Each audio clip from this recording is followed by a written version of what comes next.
All right. Took a little break there. Got you a little snack. You know, that's the beautiful part of radio. Doesn't cost you a penny.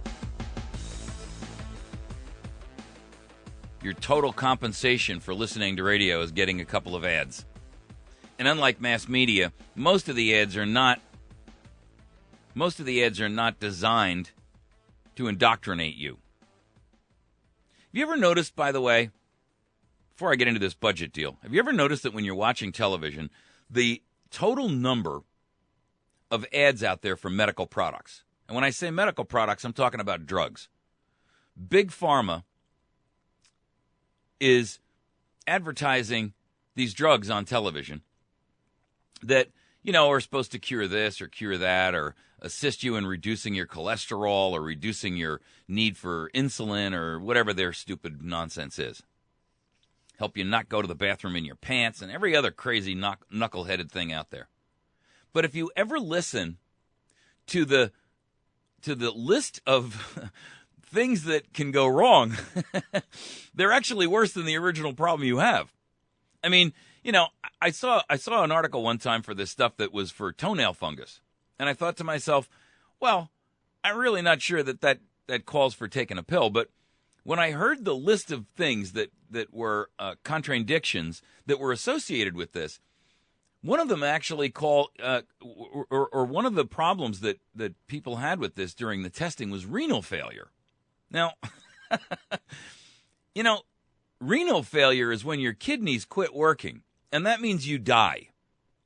And I can't imagine you having toenail fungus that requires that you take the risk of dying in order to fix it by destroying your kidneys. I mean, really, the absurdity of it is just outside the scope of reality. It's indoctrination, ladies and gentlemen. Everything you watch, everything that you're seeing on television, whether you're watching, and I don't care if you're watching those Duck Guys or the Duck Dynasty thing or whatever, I don't watch any of that. You know why? Because I refuse to subject myself to being indoctrinated. I mean, it's no different than some horror movie you saw one time where they strap a guy into a chair and hold his eyes open with like toothpicks or whatever, and then they show him something on a screen that brainwashes him. It's the same thing. You've allowed yourself, and you're allowing yourself every day to be fed that. And, you know, you don't have to look far and wide to hear the old adage from Adolf Hitler and Goebbels, which was that given enough time and the bigger the lie, the more people will begin to believe it. If you repeat it often enough, if the lie is big enough, and if you have enough time to consistently tell that lie over and over and over, people will begin to believe it. That's why you voluntarily sign your name to everything that's got a government form, because you're being told that you have to, and you believe that. What you're doing is you're entering into a contract with everything that you sign. That's why I tell you don't go to Obamacare and sign up, because you're entering into a contract. You're giving up your personal information, and you're giving up your privacy, and you're giving up your Fifth Amendment right against self-incrimination to go to Obamacare and get a piece of insurance that they've ordered you to do by law at the point of a gun. And I don't understand how America just doesn't grasp the concept that you cannot take a law as old as your right to privacy, as old as your right to not self-incriminate, as old as your right to free speech, which predates the Magna Carta. I mean, it goes all the way back to the first men that were thinking and sentient beings, right? And why you would be willing to give that up at the point of a gun based on a law they passed in 2010. So you're allowing a law passed in 2010 to completely obviate and force you to waive your rights that you've had since time immemorial, that were given to you by God and nature. Natural law. Very interesting, isn't it? All right, this topic that we're going to cover here is the new budget deal. Now, the problem with this budget deal, and this was done by Paul Ryan, and he's the representative, and Senator Patty Murray, and they've thrown out this budget proposal. And I listened to a few different interviews with Paul Ryan to kind of get a grasp on what he was going to do here. And this is very wonky stuff, folks. If you listen to this, it's like reading a math book to go to sleep. Puts you right out. The proposal, and it has to be voted on Thursday, by the way, basically what it does is it takes away the sequester. Now, the sequester was the biggest income or spending block that we've seen put in place in this country in the last 40 years. I know that it's hurt a lot of people who benefit from government, but it hasn't really caused you any harm whatsoever. You've probably barely even noticed. In fact, this may be the first time you've heard the word sequester at all. The truth is, the president used it as an excuse to stop touring kids through, kindergartners through the White House. and of course, he used it as an opportunity to punish the country. But the truth is that when you talk about reducing the increase in spending, that's all you're doing. You're reducing the increase, but you're not actually cutting any of the real, true spending. What you're saying is that instead of growing the budget at a rate of let's say an extra couple of $100 billion a year, you're only going to grow it at a rate of $20 billion a year, but it's still $20 billion increase over the year before, and we're already spending far more than we have. So what have you really accomplished? Well, that's the problem. You've accomplished nothing. If I said to you, listen, I know you make $40,000 a year, and you've got this $1 million mortgage, and you're really struggling to pay it because the total amount of money that you have to spend on a $1 million mortgage, principal, interest, taxes, and insurance, is costing you $5,000 a month.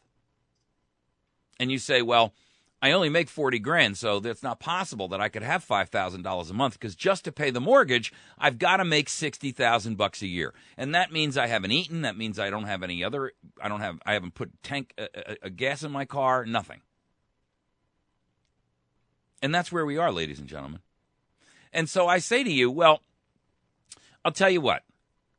Go out and get yourself a second job, and that'll solve the problem. So you go to McDonald's and you find a job where you're going to make an extra $100 a month. Ladies and gentlemen, we're still not anywhere near approaching the resolution here. The resolution is you've got to get rid of that house and the stone around your neck that's costing you $5,000 a month because you're already $20,000 a year short. And to make an extra $1,200 a year is not going to anywhere near approach resolving your mortgage problem. You are upside down, period, end of story. And unless you dump that house, you are going down the tubes. And at some point, you're going to find yourself homeless. We are going to find ourselves homeless. In fact, we are already homeless. We have a scenario where right now, and I believe it was Jefferson that said it, and I'll pull it up. But basically what he said to us was that if we ever allowed the banks to determine how we were going to deal with financial issues, that, well, first of all, he said a private central bank issuing the public currency is a greater menace to the liberties of the people than a standing army. We must not let our rulers load us with perpetual debt. But one of the things that he made very clear to us is that if we ever allowed the country to be ruled by banks, that we would wake up bankrupt and homeless on the shores in the nation that our forefathers conquered. And I'm paraphrasing that a little bit because I haven't memorized that particular quote. But you get the idea. The truth is that where we are right now is that no matter what they tell us they're going to do in this budget deal, it's a sham. There's no reality to this budget deal. All this is a scapegoat to kick the thing down the road a little while longer until all of these particular tyrants and traitors are out of office. But you see, every tyrant and traitor before them for the last 75 years has been doing the same thing. And Marco Rubio came out the other day, and he threw out his opposition against this thing. He opposes it. And here's what he said. We need a government with less debt and an economy with more good-paying jobs.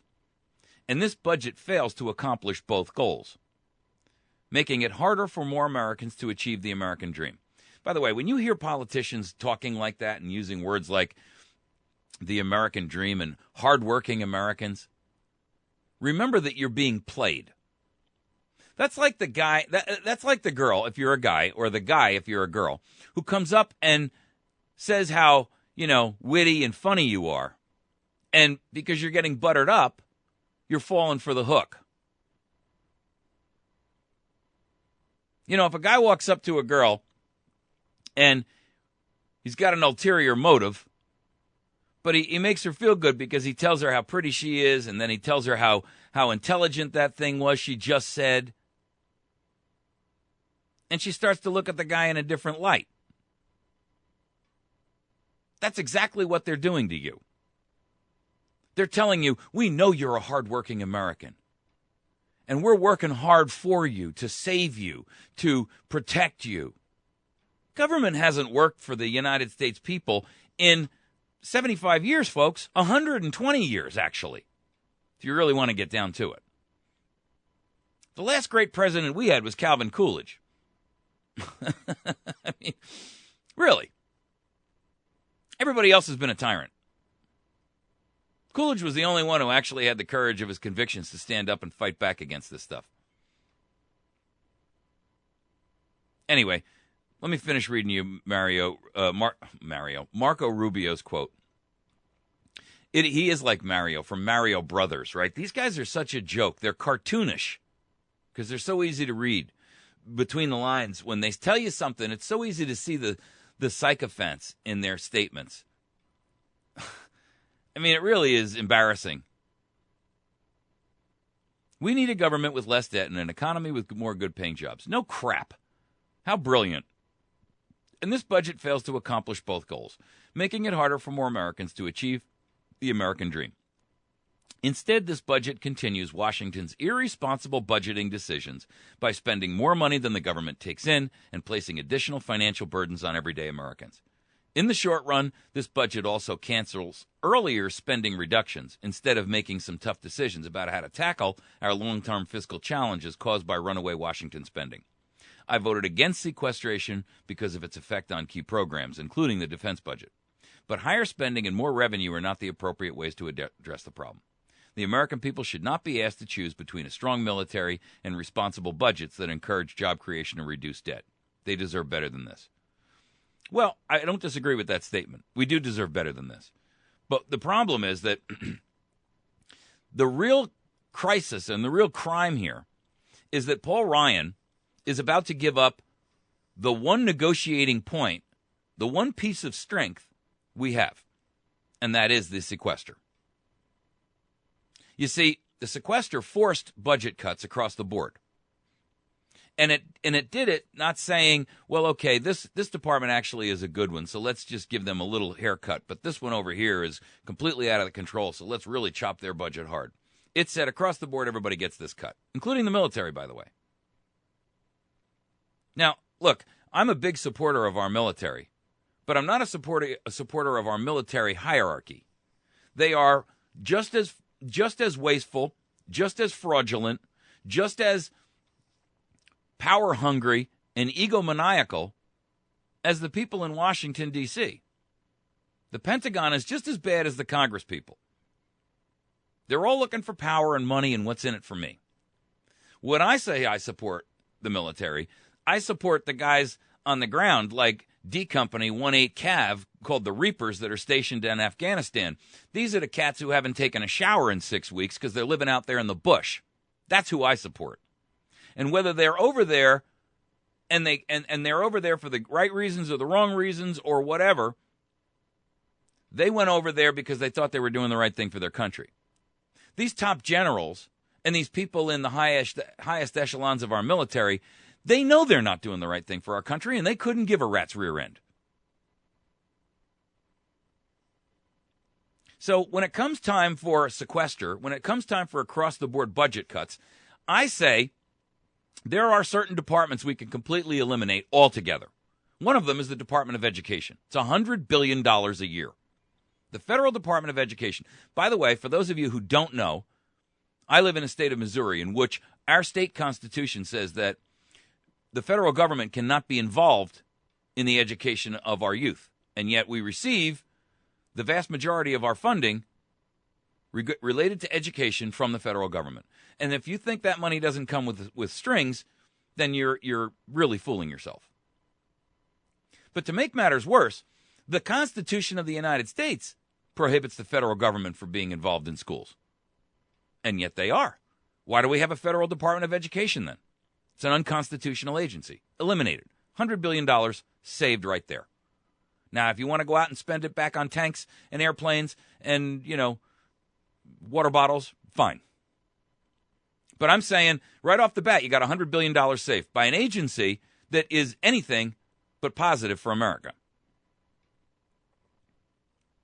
You also have literally, let's take the food stamp program. You're talking about, even at the best estimate, $60 to $100 billion a year. Now, I'm not saying that there aren't people out there who need food stamps, but it's not the federal government's place to be doing that. If there's a state that has a problem feeding their people, then the state has to deal with that. But the truth of the matter is, if we stop spending so much or sending so much state money and tax revenue to the federal government, and the states had that money locally, they'd be able to deal with the problem themselves. But what we do now is we send all this money to Washington. They take the cut off the top, and then they send it back to us with strings. I mean, who would do that? Why would you put a middleman? I mean, all right, I'm going to give you a real simple analogy. You make $500 a week. You bring your paycheck, and you get it from work, and you go to bring it home. But before you get home, you've got to cash that paycheck, and you've got to pay $100 off the top. Then you get to keep the rest. Then your bank says to you, okay, so we've got our 100, and we're going to turn around and we're going to give this to you, but we're only going to give you 40 back. We're going to keep 60. And by the way, the 40 we give back to you, that 40 you're going to get says, if you want this 40, you've got to do something for us. Why would you do that? What would possess you to put a middleman between you and your home and your family? Now you come home to your wife, you got $400, and you got to wait a week for the bank to send you the other 40, which says, by the way, if you want this 40, you got to continue to come over here and take out the garbage for us and sweep our sidewalks. Really? Why would you do that?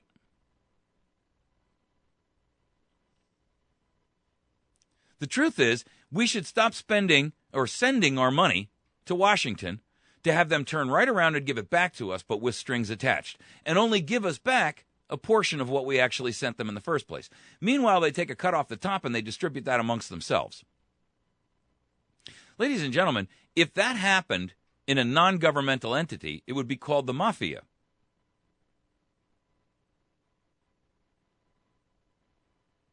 I mean, that is what it is.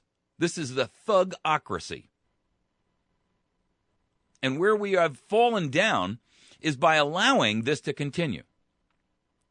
We send $100 billion a year to the federal government to create the Department of Education, which in turn turns around and sends some of that money back to the states. It came from you in your state in the first place. Why don't you just have a higher state tax and no federal tax? Or very, very nominal, limited federal tax? You see, that's where the states have completely capitulated to the federal government. they don't tax you directly. They tax you a little bit in state income tax, but they don't tax you directly. And so what they do is they allow the federal government to capture that money from you in a federal tax, and then the states get it back to spend it. And then they take their cut too, by the way. Everybody's getting a cut of your money but you. Let me just do this math with you for a moment. In the last 5 years, we've added $8 trillion, $8 trillion to our national debt. That means we borrowed $8 physical trillion. We spent a whole lot more than that. But we actually added $8 trillion just to our debt, more than we made.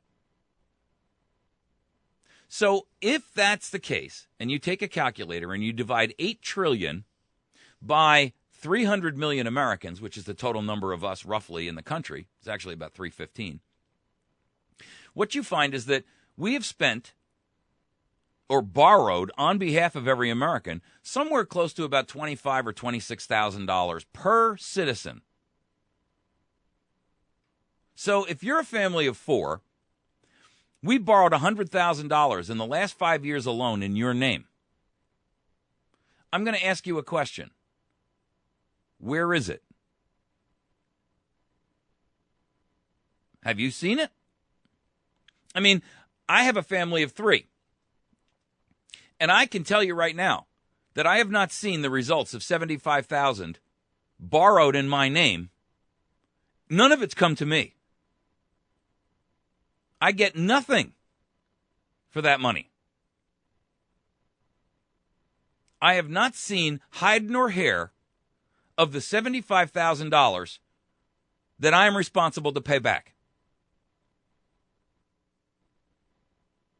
You, with a family of 4, you have made yourself responsible for $100,000, but you don't have it.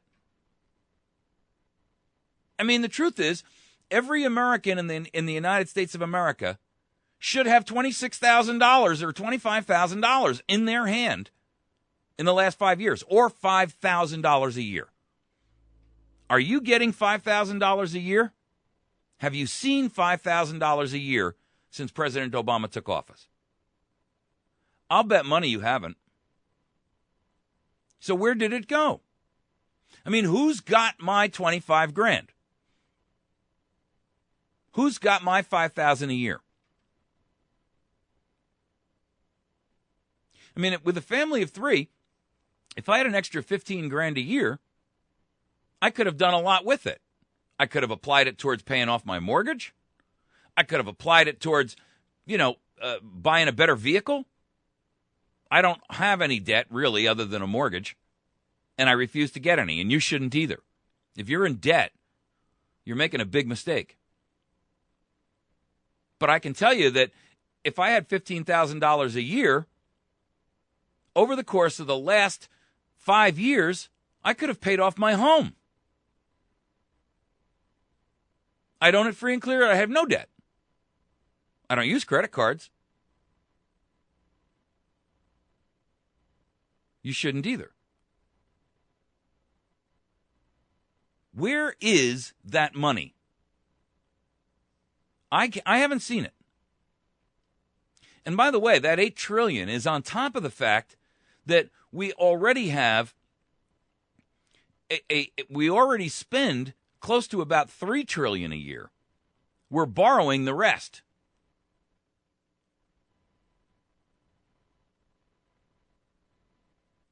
I mean, do the math on that. That means we're spending $4.5 trillion and we only bring in $3 trillion. That's $1.5 trillion a year. And you are responsible for it, but you're not seeing the results of any of it. So when they tell you, well, we're going to cut the budget and we're going to actually trim this down and save you money, you know it's a lie because you're not getting any of it. You're not seeing any of that money, period. End of argument. You're not getting anything for that. If you were, you'd have that money to show. And right now, you don't.